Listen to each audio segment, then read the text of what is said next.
राजा राम, मैंने कहता था जिसका जो कार्य है वही कार्य उसे करते रहना चाहिए, नहीं तो ये शूद्र भी एक दिन अपना सर उठाकर हमको ज्ञान पढ़ाएंगे। राजा राम, तुमको असंगत कहेंगे। शंभुक, तुमने धर्म की मर्यादा का उल्लंघन किया है। मैंने किसी धर्म की मर्यादा का उल्लंघन नहीं किया है। मैं एक ही धर्म को मानता हूं, वो धर्म है प्रकृति का धर्म, और उसके अनुसार सभी मानव समान हैं। न कोई ब्राह्मण है, न कोई शूद्र है। देखो देखो इसकी जीवा कैसी लप लपा रही है। भविष्य में शास्त्र धर्म की शिक्षा लेकर तुम राजा राम को ही आह्वान दोगे। ऋषि, हमें किसी राजसत्ता और वैभव की लालसा नहीं है। हमें तो सिर्फ एक मानव जैसा जीवन व्यतीत करना है। और फिर बस समाप्त करो तुम्हारे वचन। 2 अक्षर क्या पढ़ लिए, हमें ही ज्ञान की भाषा सिखाने लगे। राम, ये अपराधी है और इसे दंड मिलना ही चाहिए, नहीं तो ऐसे पापियों के कारण हमारे राज्य में आपत्ति आ सकती है। आपके धर्म की पाप और पुण्य की कल्पना से मैं अच्छी तरह परिचित हूं।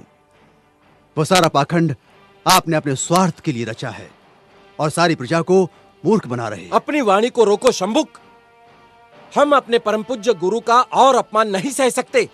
तुमने धर्मोल्लंघन किया है, जिसके कारण हमारे राज्य में एक ब्राह्मण पुत्र की अल्पायु में मृत्यु हो गई। हम अपने राज्य के ब्राह्मणों को और व्यथित नहीं कर सकते शूद्र। किंतु ब्राह्मण पुत्र की मृत्यु का कारण मैं कैसे हो सकता हूं?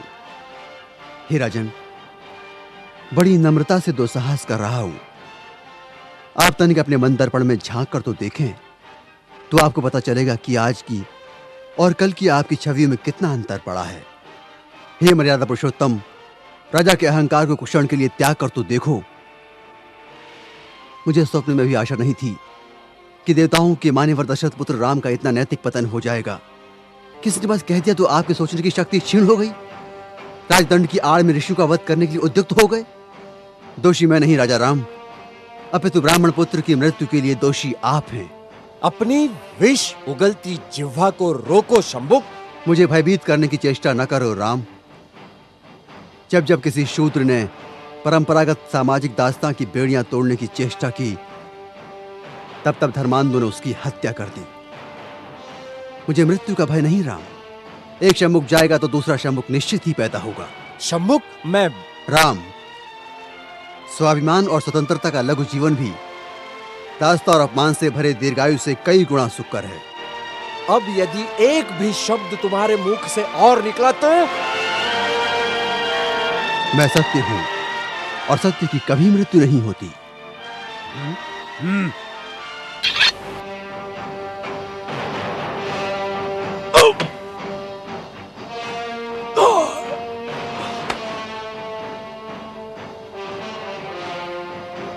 न्याय प्रिय प्रभु रामचंद्र की जय। न्याय प्रिय प्रभु रामचंद्र की जय। न्याय प्रिय प्रभु रामचंद्र की जय। न्याय प्रिय प्रभु रामचंद्र की जय। न्याय प्रिय प्रभु रामचंद्र की करो, जय जयकार करो। ब्राह्मणों के जाल में फंसे श्री रामचंद्र की जय जयकार करो। कपट से बाली का वध करने वाले श्री रामचंद्र जी की जय जयकार करो। अपनी पत्नी का त्याग करने वाले श्री रामचंद्र की जय जयकार करो। महर्षि शंभुक का वध करने वाले राम की जय जयकार करो। करो, जय जयकार करो, ताकि इनके काले कारनामों पर पर्दा पड़ता रहे।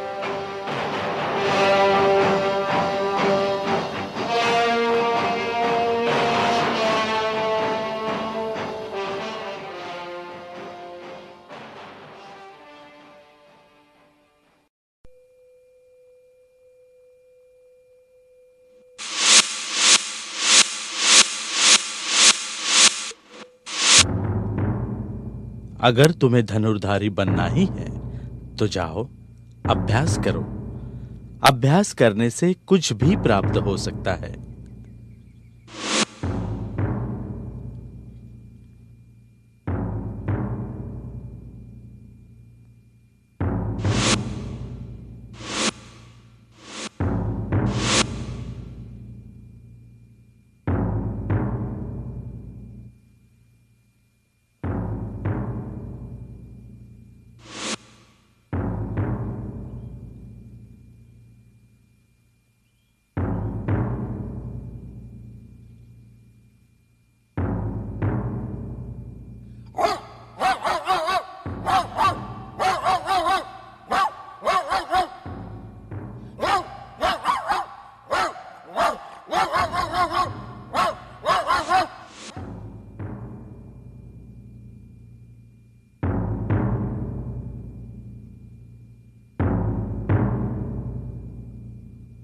प्रिय अर्जुन, तुम्हारा प्रश्न बिल्कुल उचित है, किंतु युद्ध विद्या में योद्धा को युद्ध की संपूर्ण कलाओं में पारंगत होना चाहिए।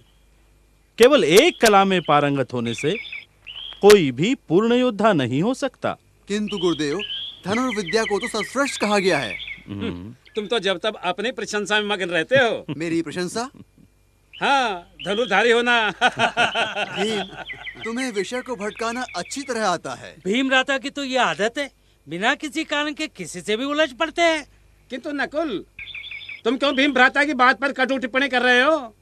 भीम की गदा के सामने तो बड़े बड़े धनुर्धारी मैदान छोड़ने पर विवश हो जाते हैं। हम पांडव कितने भाग्यशाली हैं जो गुरुदेव जैसे का हमें आशीर्वाद मिला। अर्जुन सत्य कह रहा है गुरुदेव, आपके विशेष प्रेम तथा वात्सल्य से ही हम पांडव सारे पृथ्वी स्थल पर अजय होंगे। मेरे प्रिय शिष्यों, मैंने हमेशा तुम सबको पुत्रवत माना है और तुम्हें शिक्षा देने हेतु अपनी संपूर्ण अस्त्र शस्त्र विद्या का भंडार तुम्हें सौंपा है, जो कौरवों के पास भी नहीं है। गुरुदेव, आज चलिए। रक्त की एक बूंद भी नहीं, बिना क्षति पहुंचाए। गुरुदेव, ये कला आपने आज तक हमें नहीं सिखाई। अर्जुन, आज तक मैंने अपने मन और वचन से अपनी संपूर्ण विद्या का दान केवल तुम्ही लोगों को दिया है। पता नहीं कौन होगा ये धनुर्धारी। धनुर्विद्या का इतना श्रेष्ठ प्रदर्शन मैं भी प्रथमतः ही देख रहा हूं। ठीक है, आओ देखते हैं कौन है ये धनुर्धारी।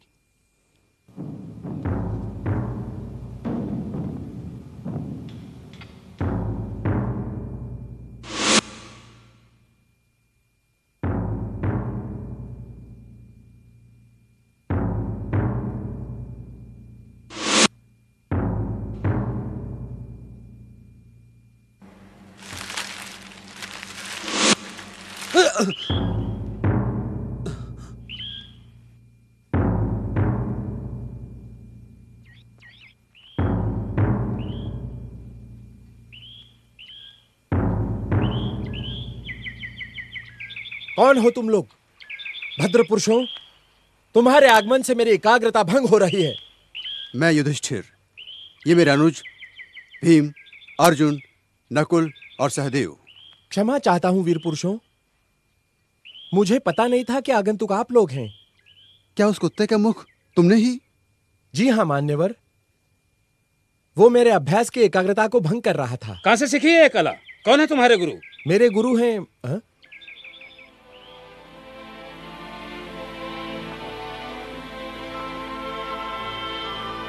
गुरुदेव, आशीर्वाद दीजिए गुरुदेव। उठो वत्स।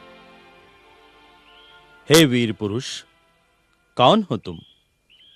तुम्हारी कला का श्रेष्ठ प्रदर्शन देखकर हम प्रभावित हुए। धन्य भाग मेरे गुरुदेव, आप स्वयं चलकर मेरे अभ्यास स्थल तक आए। हे वीर धनुर्धारी, कहां से सीखी है तुमने ये कला? कौन है तुम्हारे गुरु? किस वंश के हो तुम? गुरुदेव, मेरा नाम एकलव्य है, मैं आदिवासी हूं। आदिवासी? आदिवासी और धनुर्विद्या? किसने सिखाई है तुम्हें ये विद्या? गुरुदेव, चलिए आप स्वयं उनके दर्शन कर लीजिए। चलिए गुरुदेव।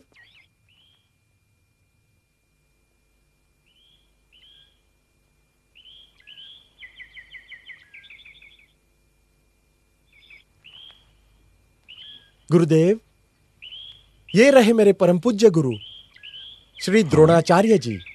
मैं? और तुम्हारा गुरु? हाँ गुरुदेव, आप ही मेरे गुरु हैं। गुरुदेव, आपने तो हमें वचन दिया था, फिर ये विद्या इसे कैसे सिखाई? देखो एकलव्य, मैंने प्रत्यक्ष या अप्रत्यक्ष कभी भी तुम्हें धनुर्विद्या की शिक्षा नहीं दी। गुरुदेव, मैंने तो अपने मन से आप ही को अपना गुरु माना है। मेरा अंतर्मन सदा आप ही की पूजा करता आया है। गुरुदेव, यह आप ही की प्रतिकृति है। मेरे तो कुछ समझ में नहीं आ रहा है। एकलव्य, तुम ही सारा वृत्तांत विस्तार से कथन करो। गुरुदेव, आप भूल गए? स्मरण कीजिए, कुछ वर्ष पूर्व मैं आपके पास धनुर्विद्या प्राप्त करने की कामना लेकर आया था, किंतु आपने मुझे। गुरुदेव, सचमुच भूल गए मुझे? युद्ध कला में सबसे महत्वपूर्ण आयाम है एकाग्रता। योद्धा अगर एकाग्र चित्त हो तो गदा ही क्या, वो किसी भी शस्त्र का प्रयोग निपुणता से कर सकता है, विजय प्राप्त कर सकता है। आज तुम लोग मेरे समक्ष शस्त्र विहीन उपस्थित हो, क्योंकि विशेष प्रयोजन से मैंने तुम लोगों को निशस्त्र यहां बुलाया है, ताकि तुम लोग एकाग्र चित्त को प्रधानता दे सको। गुरुदेव, मैं आपसे एक याचना करने आया हूं। याचना? कैसी याचना? गुरुदेव, बचपन से ही मैं एक स्वप्न देखते आया हूं कि मैं सबसे बड़ा धनुर्धारी बनूं। गुरुदेव, मैं आपसे याचना करता हूं कि आप मुझे विद्यादान करें। उठो वत्स, सर्वप्रथम मुझे ये बताओ, तुम्हारा नाम क्या है? कौन हो तुम? किस वंश के हो? गुरुदेव, मेरा नाम एकलव्य है। मैं आदिवासी हूं। क्या आदिवासी? क्या सेवा धर्म छोड़कर शूद्र क्षत्रिय बनेंगे? धर्म के विरुद्ध आचरण करेंगे? शूद्र होकर धर्मोल्लंघन का विचार भी मन में लाने का साहस कैसे कर रहे हो तुम? अब तो भ्राता अर्जुन, शूद्र भी तुम्हारे साथ धनुर्विद्या सीखने लगेंगे। भ्राता भीम, अब तुम भी सावधान हो जाओ, कहीं ऐसा ना हो कल कोई शूद्र गदा उठाए तुमको ही ललकारने लगे। देखो एकलव्य, धर्मानुरूप धनुर्विद्या सीखने का अधिकार केवल क्षत्रियों को है, और तुम्हें यह विद्या सिखाकर मैं धर्म के नियमों की बलि नहीं दे सकता। मेरा तुम्हें एक उचित सुझाव है, धनुर्विद्या सीखने का विचार तुम अपने मन से ही त्याग दो। किंतु गुरुदेव, मेरा स्वप्न। देखो एकलव्य, मैं विवश हूं, मैं तुम्हें अपना शिष्य नहीं बना सकता। अगर तुम्हें धनुर्धारी बनना ही है तो जाओ, अभ्यास करो। अभ्यास करने से